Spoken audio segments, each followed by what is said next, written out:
Rocky by far. Everybody that I know on Rocky Top gets their comb from a jar. Rocky Top, you'll always be home, sweet home to me. Good old Rocky Top, Tennessee. Rocky Top, Tennessee. Rocky Top, Tennessee. Yeah. Rocky Top, Tennessee. Southern Smoke. Yeah, yeah. Yeah, yeah. Yeah, yeah.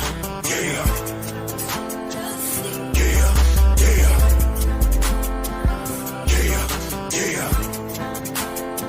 You got to come here. Nothing but love here. Wait till you come here. Southern Smoke. Tennessee, white, orange. My grandma from Cookville, she white and orange. Granddaddy from Allgood, he white and orange. So naturally, I got to be white and orange. My very next born, I'ma name it Peyton. Boy, girl, gotta name it Peyton. Feels like Murfreesboro at a Bonnaroo weekend. Tennessee love you, and I do mean it. See myself at a Vols game with Pat Summitt screaming against UConn. Which side are you on? Saturday, football season in Knox, Tennessee. It can be Georgia. I hope we play in Florida, yeah.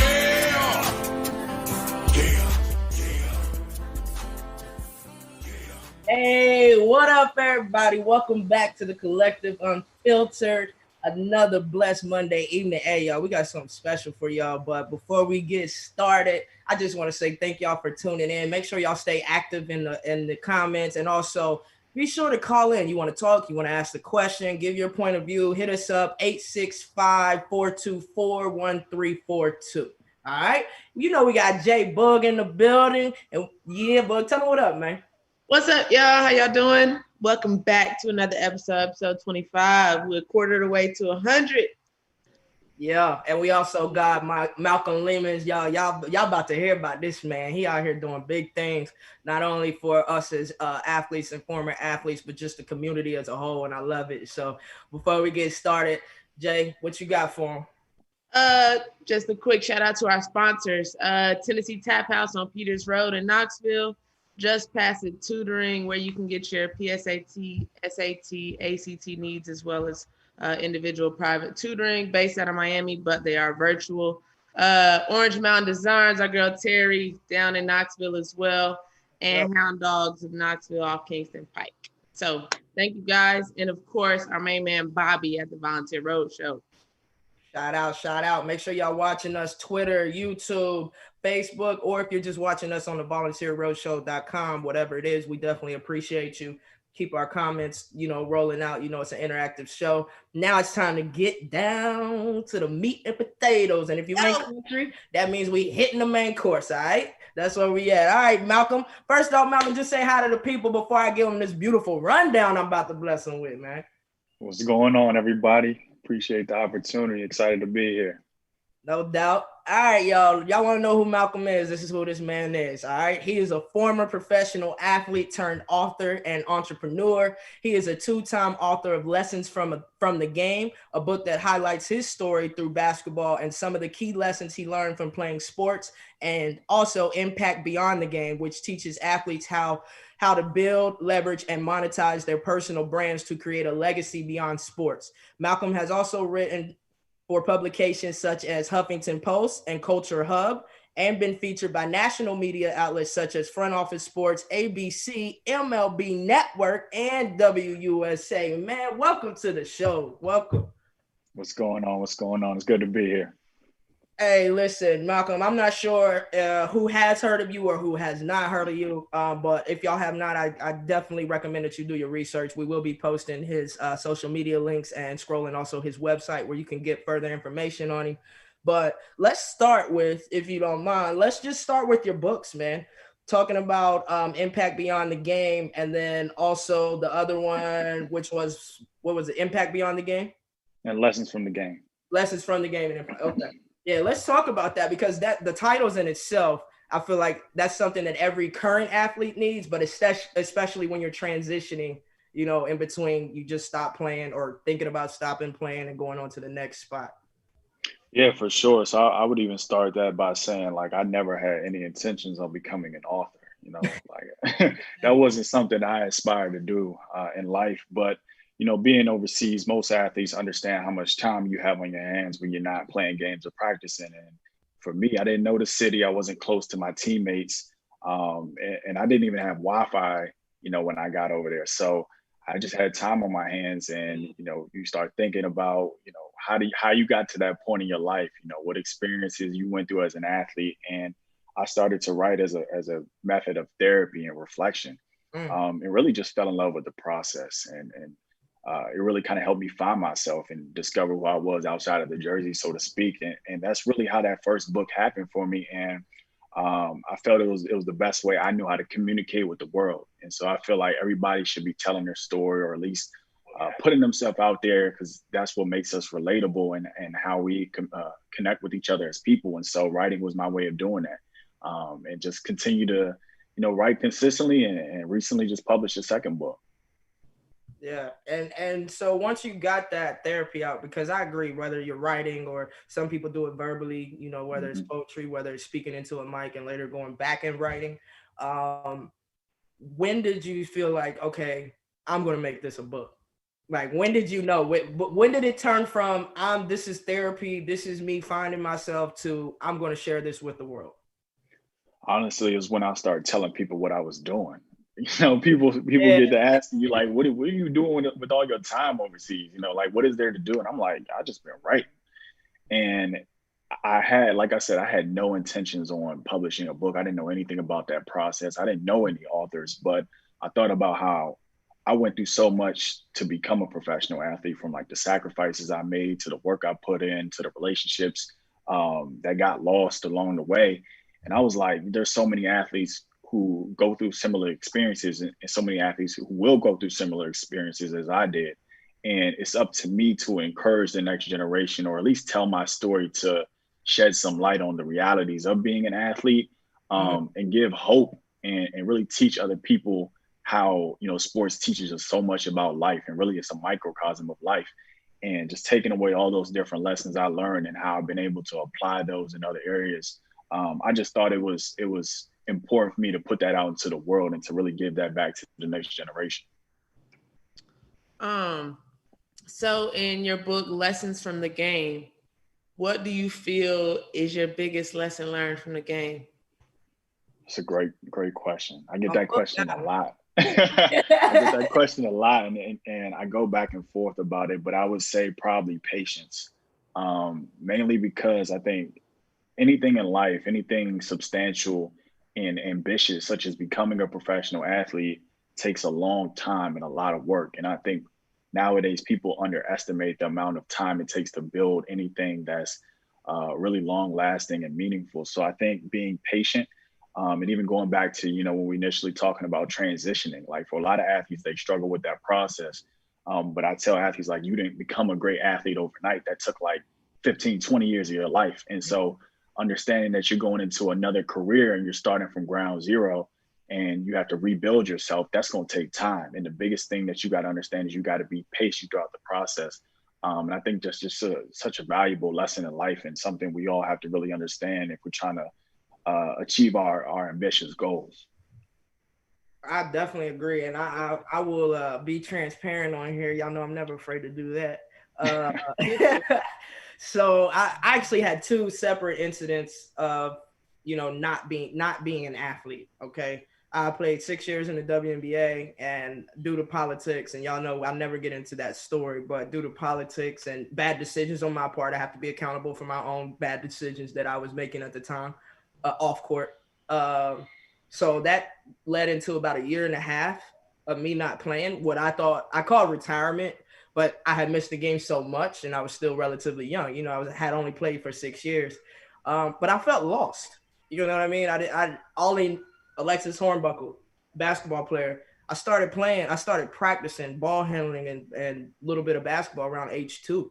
right? Started organized sports when I was 4, so I didn't really know what to do with myself. Now we fast forward into after 11 years pro, and I still was kind of like, I know what I'm capable of, but I'm scared to step out and do something. It's funny because I don't have that fear on the court at all. I don't have that fear when I train other people at all. But when it came to being successful outside of the sport, it was almost as if I went back to being a kid. Like, what if I mess up? What if I don't make it? What if I don't do it right? What if people don't like me? So what can you say to those people who have that fear that comes in post sports? Walk towards it. I mean, I don't think fear is something that never goes away in life. Like you still get butterflies when you step on the court every time. You know what I'm saying? Like that's not something that ever goes away. I think what we all have to understand is that when we embrace that fear, that's really what builds character and that confidence to help you tackle whatever situation you're facing. So I think you always have to walk towards fear, and that's really what courage is. Courage is not the absence of fear. It's you understanding that the fear is there, and you going straight towards it no matter what happens. And that's really what it is. You know, accepting it, embracing it. Yeah, and it's not easy, y'all. I'm speaking from experience. It's not easy, but what you have to realize is God has made you into an exceptional human being, even to become an athlete, especially if you pursue your career into the collegiate and professional level. You have something inside of you that you don't even know. It can break down barriers and climb over walls or make new paths. So stick with it, if y'all, because I speak from experience. So I just hope that y'all. I wish I met Malcolm about 5-6 years ago. Yeah, you know what I mean? That would have helped with my fear a lot more. But what you got? Man, all right. So then Lessons from the Game, that was your first book? Yeah. So then I guess what was your inspiration and I guess kind of motivation to do your second book? So, I mean, I have been studying and researching how athletes' brands have become so crucial and critical with technology evolving and social media, all these different things, and really started to explore the importance of athletes maximizing their value maybe about 2.5 years ago. And so with that understanding, I wanted to write a book that really encapsulated everything about how an athlete can utilize their brand during their careers and how it's important for them to continue building on that legacy even in life after sports. And so my second book, Impact Beyond the Game, that was kind of the impetus of it. It was really teaching athletes why their brand is so important, how they can really maximize it, leverage it, and giving them specific tactics and strategies, whether that's on social media or even in networking offline, giving them strategies around these different things to help them really take advantage of that leverage, that attention, and that influence that they have during their careers. Because we all know that window of influence that you got as an athlete is very short. And, if you don't capitalize on it, you could be missing out on a lot of opportunities, whether that's, new revenue streams or just opportunities to get, jobs in life after sports. So I really wanted to put this out here as a blueprint to teach athletes the importance of these things, and then teaching them how to, build a legacy with their brand that sustains in life after sports. And what, if you can, because we really want people to go buy the book and read the book to really help them. But if you can tell, like, maybe one strategy or tactic when it does come to recognizing and utilizing your brand and likeness and all of that, what would it be? So I think the biggest thing is understanding the foundational elements. So that would be like who you are as a person outside of, a basketball player or a football player or whatever sport you play. What are your interests and passions? What do you value in life? Who's your target audience? So really understanding the groundwork of what it means to build a brand, and how all those different elements are going to play a part in the greater scope of your reputation as you go further along in your career and even in life after sports. So just understanding the groundwork and really putting that time to be self-aware enough to build yourself as a holistic person, not just an athlete. Absolutely. And just for anybody who's just now tuning in, we have Malcolm Lemmons as our guest. author, entrepreneur, former professional athlete, joining us. Make sure y'all, again, call in 865-424-1342, because this is the type of man and the type of conversation you want to be a part of today. Because it goes beyond sports, and you know that we're built on more than just sports. And number one, we're more than just athletes. And I think the public, the general public, the athletes have always known this, but I think the general public is starting to see we're more than just athletes. We don't just shut up and dribble. That ain't who the hell we are. We don't do that. So make sure y'all tune in, comment. If y'all got any questions for Malcolm, actually, we got one right now on YouTube, Malcolm. So I'm gonna hit you with this. For sure. How do collegiate athletes get paid to use their likeness, such as a college football video game? That's a good question. Thank you, Kevin. Appreciate that. Yeah, shout out to Kevin for that one. I mean, obviously there's been a lot of talk about name, image, and likeness, and how we're about to be living in a completely new world, this time next year. Yeah, right? You wish you were still in college. Yeah. But I think it's extremely important for student athletes to start understanding, not only like going back to the foundational elements of what a brand is, but also understanding the different avenues to monetize their platforms. I think there's still a lot of unanswered questions and guardrails and restrictions that probably will be put in place by the NCAA. We have yet to know what those are. But I think the biggest thing for athletes is to understand that, you're more than likely going to be able to start your own business. So whether that's a clothing line or, a jewelry store, whatever the case may be, like understanding there's all these different ways of monetizing, but it comes down to understanding what you're good at and what you're interested in. So whether that's like they want to start a podcast and monetize it through advertisements.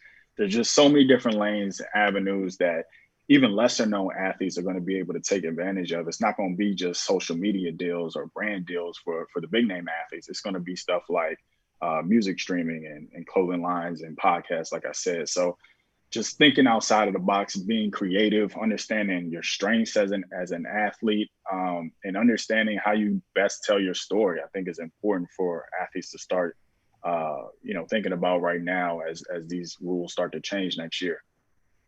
Absolutely. I wish we could have monetized anything about. Hey, listen, I think it's like for me, it's like a double-edged blessing.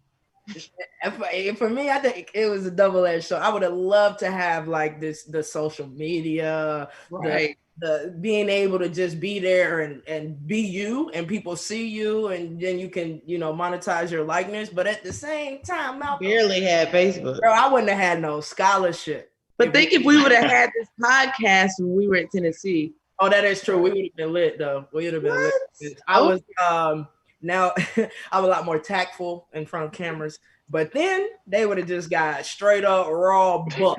Like that's it. Just buck. That's it. All right, we got another question for you from Facebook. My girl Sandrita. She said, what are some challenges you've had to face, whether it be on the court or off the court?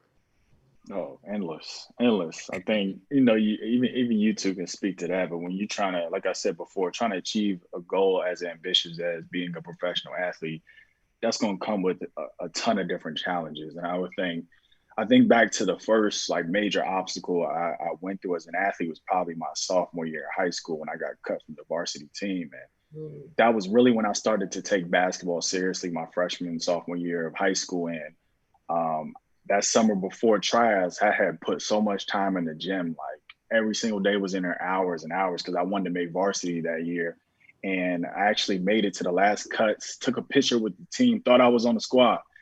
Coach called me up to the office, sat me down, was like, look, Malcolm, we got a stacked team this year. I think that team, we had 10 Division I athletes. We were top 4 in the country. So the team was stacked. And he basically told me, he was like, we don't have enough playing time for you. Like, I don't think you playing on varsity is going to serve you any good for your career. So I'm going to have to send you back down to junior varsity. And that just crushed me. I went home that day. I cried. Told my mom, I was like, I'm done playing. I'm done. And she sat me down. She was like, look, Malcolm, she was like, in life, you're gonna run into obstacles that you have no control over. And sometimes things are just not gonna go your way. The chips are not gonna, fall your way. But you got two options. You could quit and be done with basketball, or you can play JV this year and prove everybody wrong your junior and senior years.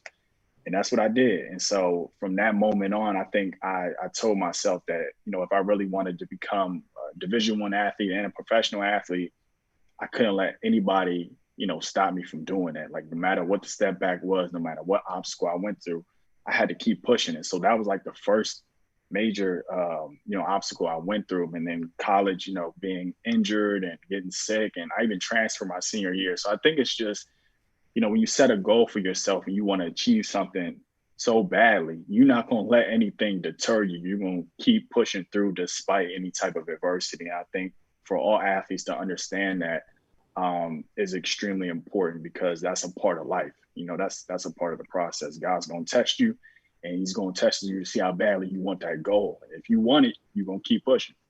Yep. And you said something right there. God's gonna test you.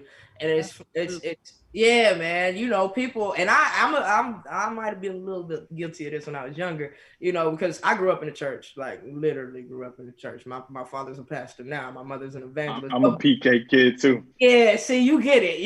We've been every church service every night. And both of my grandfathers pastored their own churches. So literally I grew up in the church. But when you grow up in the church, as a child, you kind of thinking, well, you know, if I say I love God, if I give my life to Christ, I'm just going to be able, it's just going to be all gold and glitz and glitter. And it doesn't happen like that. Like, life isn't set up like that, period. Even God was tested.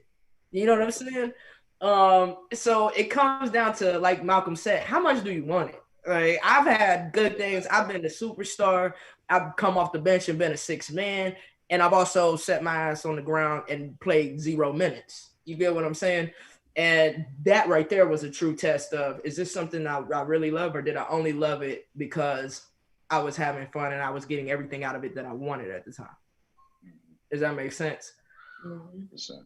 Yeah, you definitely got to push through that, yo. But we got anything on Facebook? Because I got something brewing. Let's see. Nope, nothing else on Facebook. But if you don't want to write it in or type your comment, call the show 865-424-1342. Call in. Let's talk to you. See what questions you got. Don't be scared. Don't be scared, y'all. Right. Where my girl Marie at? Where you at, Marie? I know, right? Let me text in a minute. But let's switch it a little bit. Because I mean, your book has everything to do with the branding and the likeness as well. But as a Black man in America, we all know what we're facing right now as Black people. What do you think about the NBA and WNBA, MLB, all the professional sports kind of boycotting against police brutality? Do you think they should just play and then, you know, during their interviews use their voice? Do you think that boycotting was the right thing to do? Like, what's your view on all of this? It's a really good question. I actually haven't got asked this yet. But I'll start by saying that the WNBA, I think, has done a phenomenal job, and it's been very understated, the leadership they've taken in terms of social activism as an athlete. So I give them a ton of credit, and the few female WNBA players that I know right now, you know, I've sent them DMs just commending them for their efforts. So I think that's really important to highlight. I think you know what the NBA did, and more specifically the Bucks, when they sat out.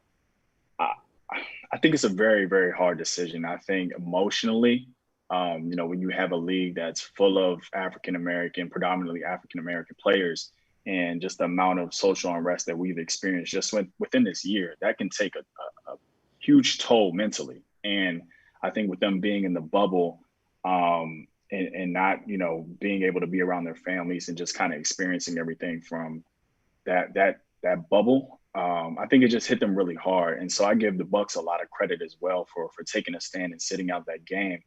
But I think it's a really hard decision to make in the moment. And I can't sit up here and say like they should have extended the boycott and not played, because that not only affects their livelihoods, and some of those players can't afford to not play. That's just the reality. But it also affects the coaches. It affects the employees of the organizations. And so we have to take into account the other people that are going to take a hit from the players not playing and them sitting out. So I think it's a very, very difficult decision to make, but I'm all for radical action, because I think radical action, it precedes radical change. And so sometimes we have to make sacrifices such as boycotting to make our voices truly heard. And we know these are multi-billion-dollar industries and organizations, and when the ownership, when you hit capitalism at the top in the pockets, eventually it's going to make some type of change. But we got to also take into account the other people who are going to be affected by the players not playing. So it's a lot of different factors, and I think it's a very layered conversation as a whole. But I think what these teams and these players have done individually and as a whole, it's just been amazing to see, and I give them all the credit in the world, because it's hard. It's hard. It's extremely hard, and mentally, physically, I can't imagine what some of those players are going through. So that's kind of been my 2 cents on it. And, I look forward to seeing, how these players continue to use their platforms and inspire people and uplift our community, because we need it now more than ever. Absolutely. And I definitely agree with you on that. Like, it's kind of a double-edged sword. Like, like you said, these are multi-billion-dollar industries, and, you do have the level of people that would be heavily affected by it. But at the same time, I think it was AD after the Lakers game, he said, if the owners don't hold up their end of the bargain, we have no problem boycotting this again. So I think it was a good start for them to really hold the owners accountable to help them, have an impact and use their platform, use their voice with their platform. And so, I think it was cool, and they sparked literally, across multiple professional sports, they sparked something and people followed suit, or it's bringing about uncomfortable situations and forcing people to really think about what's really going on right outside our door.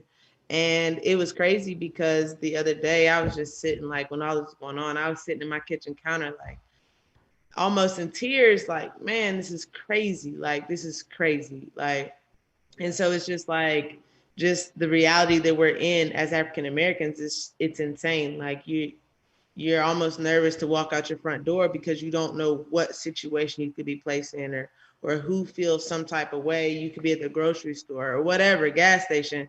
And it's just like somebody could just not like the color of your skin, and or just have the hate in their heart because of everything that's going on. So no, I definitely think the NBA definitely sparked conversations. And like you said, the WNBA has done an amazing job. I mean, when they walked in with the 7 bullet holes in the back of the t-shirt, that gave me chills. I just got chills just now, bud. Oh. That gave me chills. And like you said, I don't think enough light has been shed on the WNBA. I mean, I watched SportsCenter and Get Up and Scott Van Pelt that whole day almost. And I watched the SportsCenter NBA Countdown special when they didn't have the games, and they touched on it, but that was kind of it. There was no player interviews and, talking with the coaches, talking with anybody from the league. And I could have missed it, but I mean, it's a whole special edition of SportsCenter. So it's like, I mean, they're right there as well in Orlando. So I definitely agree with that. Like, and not enough has been shed on the WNBA as well. But when has it? All right, don't let me start. So Kevin, you're right. Yeah. I mean, that's a fact. Like, I was in it, bro. Like, there's no way as a professional athlete you got to worry about socks. I know the NBA ain't worried about socks. And I'm not making this up. It's crazy. Like, oh, we only get a certain amount of gear and this and that. Now, if you got a brand sponsorship, you don't worry about nothing because they just sending it to you. But as a whole, the WNBA, that's what, it was just like, oh, well, we don't have any more socks, bro. Like, socks, we ain't got no socks. We can't order no more. Like, come on, man, because my dogs be barking, so I'm through these things. You know what I'm saying? But for real, hey, Kevin, he actually had. I'm gonna just read it. So, correct me if I'm wrong, but the players still get paid. I think the games just got postponed, not seeing that it did much. Muhammad Ali protested without getting a paycheck for a time. Muhammad Ali and even Kareem Abdul-Jabbar, but more so Muhammad Ali was in the light and everybody kind of knows his story. He not only protested civil rights, he was like, I'm not going to the army. I'm not doing anything that y'all want me to do. I'm not doing it because y'all don't even fight for me here. Y'all want me to go fight a war over there. It's a war here. Right. And I think he was in that time and he used that to say no more. And they ended up bringing him back because he was the greatest. You know what I mean? And like you said, Malcolm, people have their livelihoods, but at the same time, this is how I feel about it. Most NBA players have some sort of endorsement, some sort of, they have a great platform because just being in the NBA, they have a great platform. And I think that there are organizations that, you know, if needed, if someone really needed extra something, I think that there is something that they could work with there. But I don't know if you say don't play or play. You know, my good friend Renee Montgomery, she was on ESPN. She's an NBA analyst also. She said out. Oh, that's Nate. Yeah, we grew up together. We both from West Virginia, literally. Like our parents grew up together, and then we grew up together. But she set out. She's making. I think she made a good decision, but maybe that was a great decision for her and not a great decision for my other friend Candace Parker. You get what I'm saying? Because everybody says I'm going to use my voice in a different way, and there is no right or wrong way except silence. And I think that if you are going to play and you're going to compete, you have to speak up. You cannot be on that court. You cannot accept that money. You cannot have the platform you have and not use it. That's like being silent. I'm sorry. That's just my personal opinion, and I'm going to stick to that. I don't like, again, it's not wrong to play, and it's not wrong not to play. But if you're not using your voice, that's wrong. Mm-hmm. Yeah, no, I agree wholeheartedly. And I think everybody's financial situations and reasoning is different. And like I said before, it's a very nuanced and complex situation. And to get everybody to think in unison and to get all the teams to be like, we're not playing is extremely difficult to do. And obviously not everybody's going to be on the same page with that. I just think it's a very, very complicated thing. And it's not as easy as just, we should sit out or we should play. And so there's like I said before, there's multiple things you have to take into play. But I think what you touched on about utilizing your platforms, whether you're going to play or not, is extremely important because, the kids look up to athletes as role models, whether they like it or not, they are role models. And, they are the culture, they're Black culture. And so when we put athletes on the biggest pedestal in this country, we sometimes hold athletes in a higher regard than we do our politicians, which is ridiculous, but it's the truth. Yeah. It's the truth.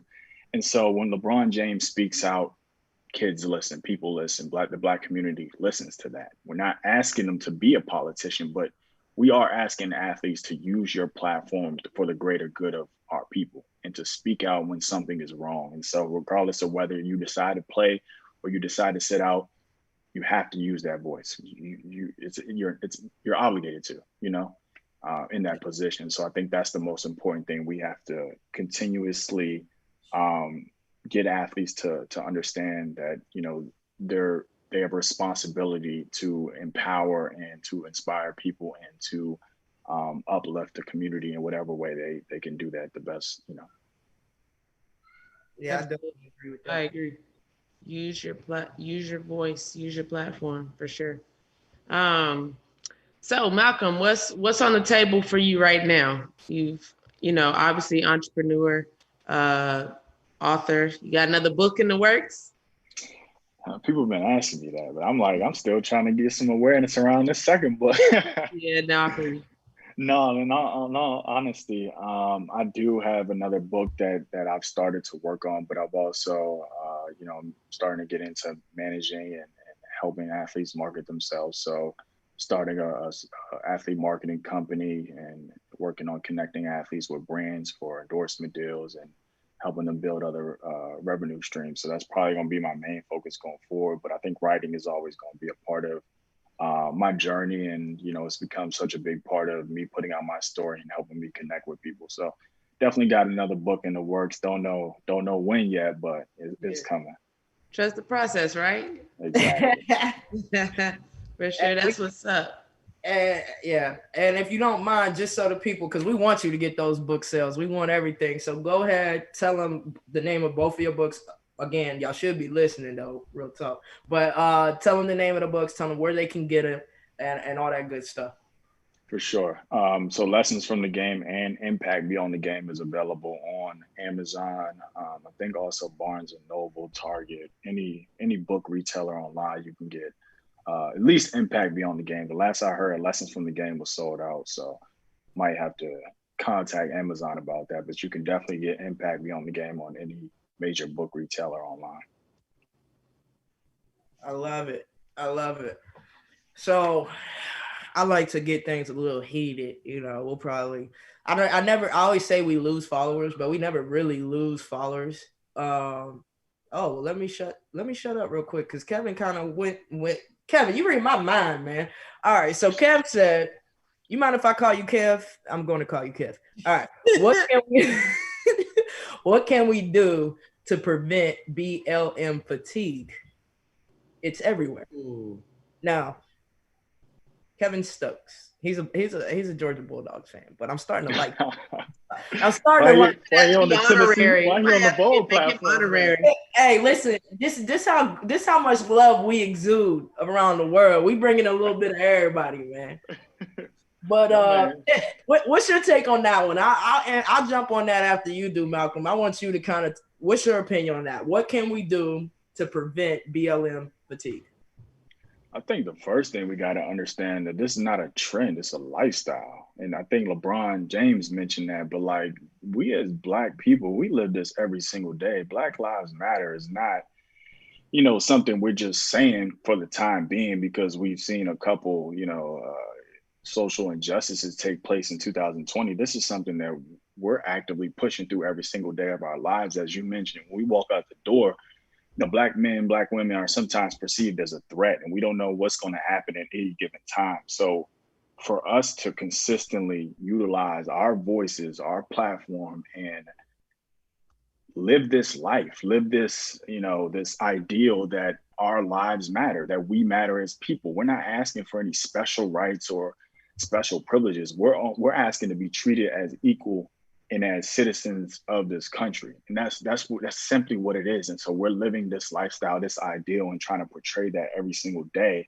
And I think people sometimes are just getting caught behind the moment. The trend is it's the hot thing of the moment, but we have to consistently push the message that we're embodying this lifestyle, and we're going to continue saying we matter because it's the truth, and we're going to continue living that. And for me, that's what it is. It's not about, the moment. It's about this being, a full on for the rest of our life type thing. Absolutely. And I would just like to tell everybody that's listening or that will be watching, going back and watching later, Black Lives Matter organization versus Black Lives Matter movement is real. Okay. Yeah. As a Black woman, I do other things, Malcolm. I might have to hit you up and get you on my other platform, Retired Athletes for Radical Unity, and get you on one of my broadcasts, one of our broadcasts. But also, y'all have to understand, don't say Black Lives Matter organization is this and this. They're radical. They're trying to make it just about Black people and only Black people, whereas Black Lives Matter movement is about the actual movement saying we as a Black community, we matter. We're here to peacefully protest. We're here to do our thing. We're here to make y'all hear us because for over 400 plus years, y'all haven't heard us, and y'all can try to throw everything up in our face. And when I say y'all, it could be a white person, but there are Black people who think that this is crazy or come back with rebuttals and stuff, not understanding what Black Lives Matter really is. It's not about the riots, but riots are the voice of the unheard, Martin Luther King Jr., right?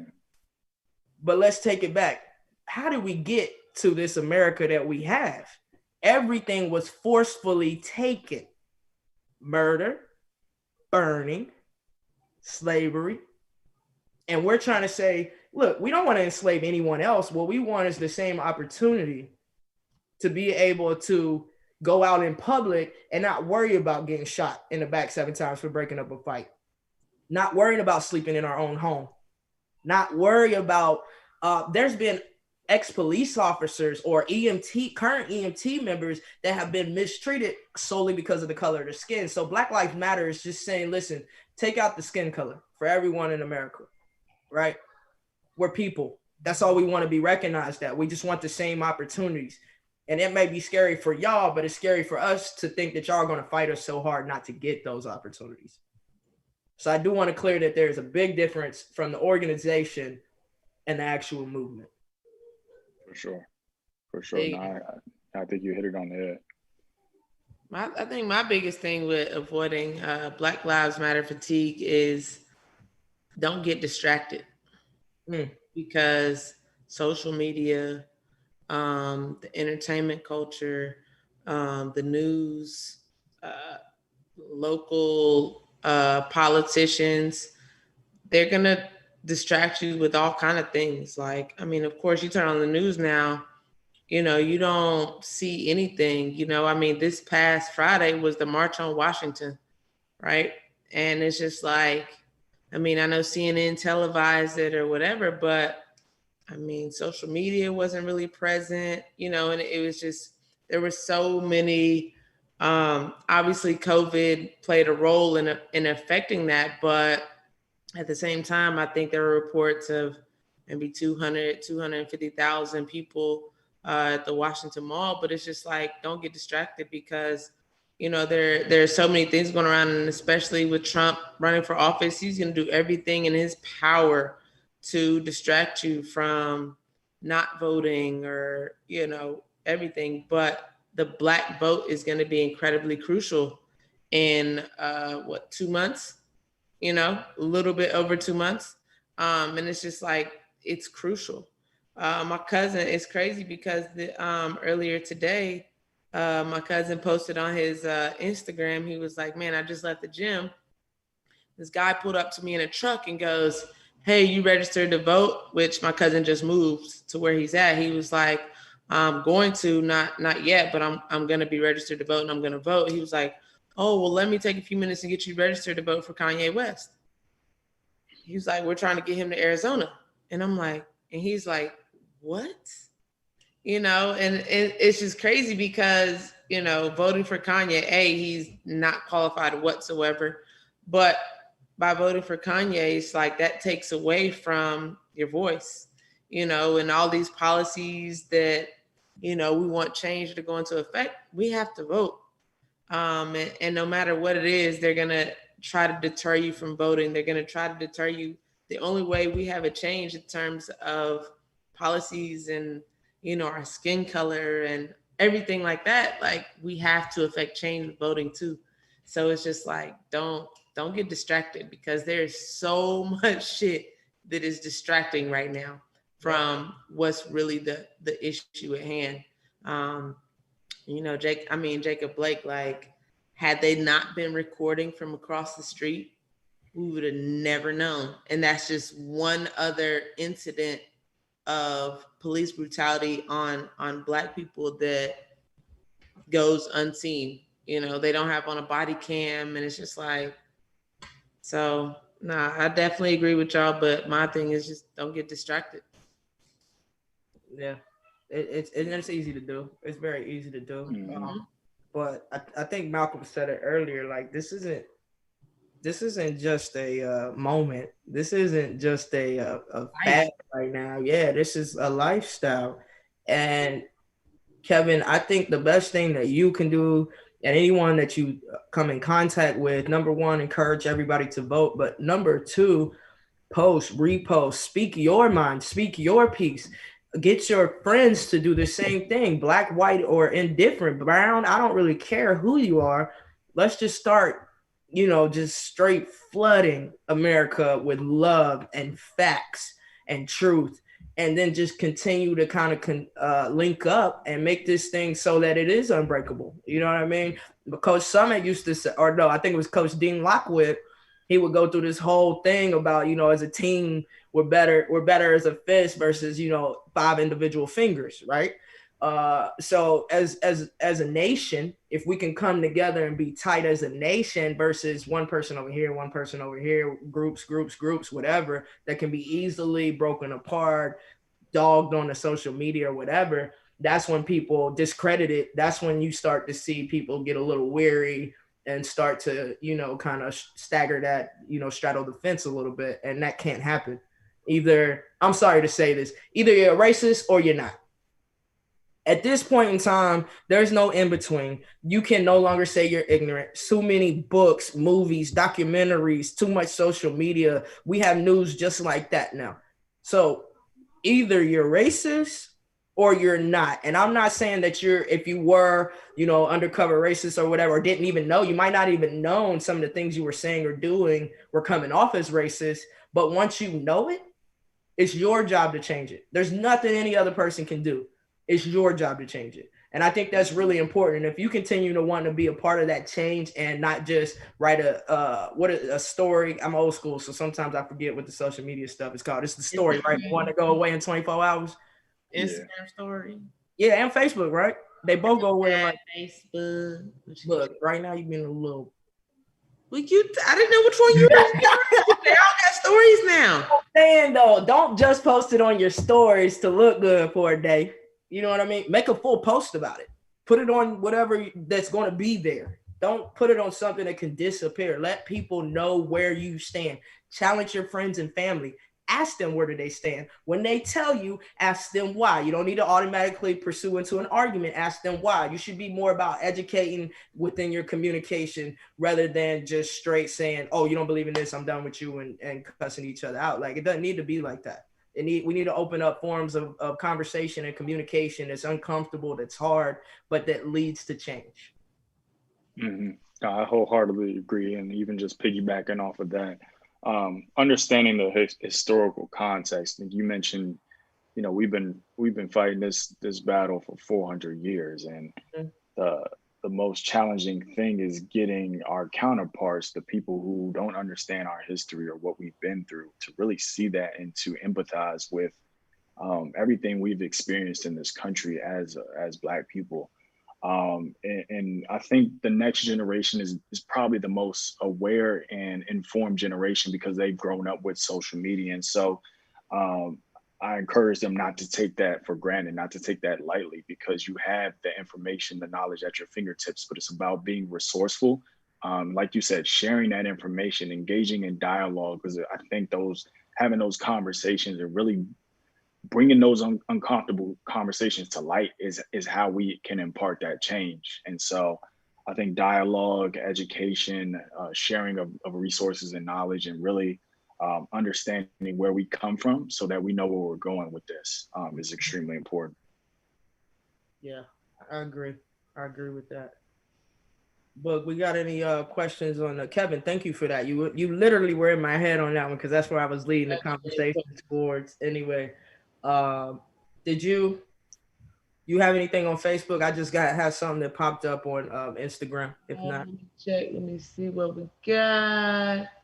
No, nothing on Facebook. All right, well, let me go ahead and get to Brian over here on YouTube. Brian said, did y'all hear about his ex-girl who called the cops on him, is upset he's made out to be an angel after he sexually assaulted her multiple times? Who we talking about? Jacob Blake. Oh. And that's another thing. I think regardless of what his so-called murder is murder history, it is, and it was the man's back is to you, and justify shooting somebody in the back 7 times. I mean, regardless of whether he had been to jail before or whatever the case may be, or what his part was in the situation, like, there's no justifying shooting somebody 7 times in the back. And I think people are trying to make excuses for the officers for why they did what they did. There's just no excuse there. There's no excuse you can possibly make, whether he had a knife in the car, whatever the case may be. There are other tactics and methods for subduing somebody than shooting to kill. And so I don't even think there's any point you can make or tell me that justifies it. I mean, period. And the funny thing is, what was the shooter? The little boy, the underage boy that came across state lines with an AR-15. What was his first name? Rittenhouse. Something Kyle like that. Rittenhouse, I think. Yeah, something like that. My thing is he's a fine citizen who was helping the police, right? But now you're not bringing up his dirt. Did y'all see his rap sheet? I didn't, but I wouldn't be Oh surprised. boy, he got one. He got one. Discharging a firearm under the influence. First off, you're completely underage. Why are you under the influence with a gun? First and foremost. Secondly, disorderly conduct multiple times. But my argument is, if that was a black man or any POC, any person of color, they would have been just like this. Oh, well, his record was this. He smoked marijuana. He did this. He got the cops called on him for sexual assault. First off, that's not right. But handle that issue separately. If she called the police for that, they have a record of that, number one. And they also have a record what did or did not occur. So if nothing occurred, that is no longer on him. Is it right to do? Should he be doing that? He has kids. He shouldn't be treating, no man should treat a woman like that. But that's not the issue at hand, as you said, Malcolm. He has a knife in the car. I have seen numerous videos of white men with knives and weapons going at the police, pushing the police down, and they're still able to somehow get these people and they can walk away. They have their lives. They have their mobility. They're not paralyzed. They're not dead. They're not suffering from PTSD. Mm-hmm. So I really don't give a damn about what happened before this. We're talking about this. And it's just sad that that's what people try to use to distract you from Black Lives Matter. So Kevin, that goes back to you. When you see this thing on people's feeds, when you hear it in a conversation, you have to quickly acknowledge it, stop it, let them know it's not right, let them know why. And either you'll lose friends or you'll gain people as an understanding, and we'll gain allies as a whole for Black Lives Matter movement. Mm-hmm. It's funny. I actually had this conversation with my cousin the other day, and one of the issues he was talking about was that you have a lot of white police officers who are deployed in these predominantly Black neighborhoods where there might be a high level of crime, but they've never really had association or interactions with Black people.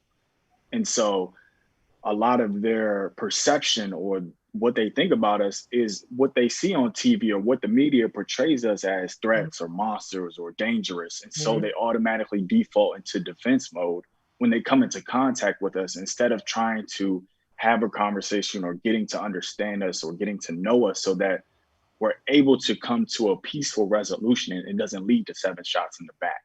And so I think there needs to be more programming or training around getting police officers, white police officers, to understand how to interact with Black people, understand how, it doesn't have to lead to that. You can have a conversation with somebody, or at least other tactics that don't have to lead to you drawing your gun. And it all goes back to connecting and understanding people and being able to relate a little bit better. And I think that's one of the biggest issues that the police officers have nowadays, is their disconnection with our communities, the communities that they patrolling, but they don't have relationships with us. And that really at the foundation, I feel like that's what a police officer is supposed to do, supposed to be ingrained in the community, understand how to talk to the people of the neighborhood, understand how to navigate that. So then when situations arrive, they can diffuse it in a peaceful way, and no one has to leave with their lives lost. Right. Definitely agree. And that's a great point about deploying, white officers to predominantly Black neighborhoods, and they have no relations with anyone in the neighborhood. So it's just like, on top of them maybe not even wanting to be in that neighborhood, they don't even try to create or figure out, ways to actually be a police officer and eliminate crime and things of that nature. So you mean they know how to do their job, bro? Is that what you're saying? That too. Hey, you know what? I'm not dogging rocket science. What'd you say? I said it's not rocket science. Like, you take an oath to serve and protect. So why does the color of your skin matter? Period. Wherever you're sent to patrol. So that part though, that part. And just so y'all know, those who are listening, we're not anti-police. I'm not anyway. But we are anti-police brutality. We are anti-killing of innocent Black people. We are very anti of those two. I have close friends, many that are on the force. I know former, sheriffs or whatnot, and I respect authority because that's how I was raised. But also, respect is earned, not given. And so now, unfortunately, the police have kind of made everyone else fear them, but also want to challenge them in a way because it's like, I'm scared, I'm doing this. You can be doing everything right. I've seen things where they said, hey, get on the ground, put your hands, get on your knees, put your hands up. Lay on the ground flat, put your hands up. I said, get on your knees and they throw out confusing commands. Even if you're trying to do everything they're telling you, and even though their commands might contradict that, it's like they want you to do the slightest thing so that they can shoot, you know? And I don't understand that, especially when it comes to Jacob Blake. If you're that close, why can't you just pull him out the car? Okay, if you want to use a weapon, why couldn't you tase him? Well, they did already tase him, but nonetheless. Yeah, but he got to the car. He don't have and he don't. But you mean y'all can't take this man down? Like, Yeah, they tackled him or something. Three y'all can't take one man officers down. Come on now. So that's an excuse. Yeah. Malcolm, before we start to kind of close this up, I do have another question that goes back to the kind of the beginning of our conversation. But before we get there, is there anything or remarks that you would like to share as far as the Black Lives Matter movement, as far as, anything being a Black man, any advice, anything in that manner? Personally for me, obviously, I think it's been extremely frustrating for us as a whole. I think the biggest thing is going back to what I said before, just continue to educate one another and engage in dialogue. I think the more that we connect and the more that we, deploy empathy, that's the biggest key in all this is empathy, understanding someone else's point of view without arguing or disagreeing. You can disagree with somebody, but at least hear them out and understand where they're coming from. I think is extremely important. So I'm using this time to not only make sure that, I'm mentally okay throughout all this, but to continuously have conversations like this. And I think this is really important what y'all doing. So I appreciate the opportunity. Definitely. We appreciate you. And before we have a question, it's a really good question. It kind of goes back to, the beginning of the podcast. So we'll switch it back up a little bit. But San Garcia said, how do less known athletes get in touch with other brands to utilize their likeness and monetize it? Any specific resources that you can recommend? That's a really good question. I think that starts with, it depends on the brand that an athlete is trying to associate themselves with first and foremost. I think the biggest thing is putting out content online. So if there's a product that you really like or want to endorse, it's all about putting that out into the world. So taking pictures with the product, you using the product and tagging that company or doing things of that nature so that you can be seen and there is a genuine association and people know that you actually have some type of affinity for the product. Because I think a lot of times athletes just want the dollars, but there has to be an alignment with you actually using whatever product it is for that brand to actually be a good relationship. And so I think that's where it starts. But I think there's a ton of resources that athletes can kind of utilize. But for me, it's about content, putting out your story, and just being as authentic as possible when it comes to social media and kind of showing the world who you are outside of the jersey. Definitely agree. Absolutely. Bug, before we start to shut this thing down, you got anything for the people, anything you got going on through the week, the gold standard, anything? Man, no, just I do got a little modeling gig tomorrow, but I'm just just honestly at the end of the day, like we talked about earlier, I just want people to stay focused, remember what's going on around you, don't get distracted.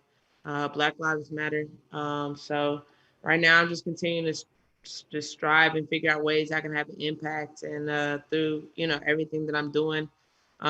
So I just encourage everybody to stay connected, register to vote, please register to vote. And if you can vote early, find out when your early voting is in your city. In Atlanta, October 6th, I believe, or October 12th. I need to double check, but it's all the way through the 31st. So definitely make sure you book early if you can. Just stay locked in, y'all. Stay prayed up. Absolutely. Everybody that was joining us on Facebook, YouTube, Twitter, or on the volunteerroadshow.com, thank you once again for tuning in to the Collective Unfiltered episode 25 featuring Malcolm Lemmons, author, entrepreneur, and former professional athlete. You can find him at Malcolm Lemmons on social media and also his website, which is malcolmlemmons.com, correct? Mm-hmm. Is it Lemons or Lemons? Lemons, like the Lemons, fruit. because I will mess up some of my name now. My apologies to my kid. And also, make sure that y'all do go to the volunteerroadshow.com, get some of y'all's merchandise. We have masks, we have some other t-shirts, we have some cool things going on. So make sure y'all help support us. Everything, all those proceeds go to Sam Strong, correct, Bobby? Is that right? Sam Strong. Correct. So Sam Strong and his fight and battle of cancer and survival and all that. So make sure y'all help support us in our podcast and also Sam. And before we head out, thank you to Hound Dogs of Knoxville, also Tennessee Tap House, Orange Mountain Designs, and Just Pass It Tutoring. We appreciate you. We thank you. And we better see you come back next Monday at Sim. All right? Until next time, Bug, take us out. Let's go. We love y'all. Appreciate y'all for tuning in, Malcolm. We appreciate you. We wish you continued success in all your endeavors. And just remember to be unfiltered in your truth. For sure. Keep doing what y'all doing. Love it.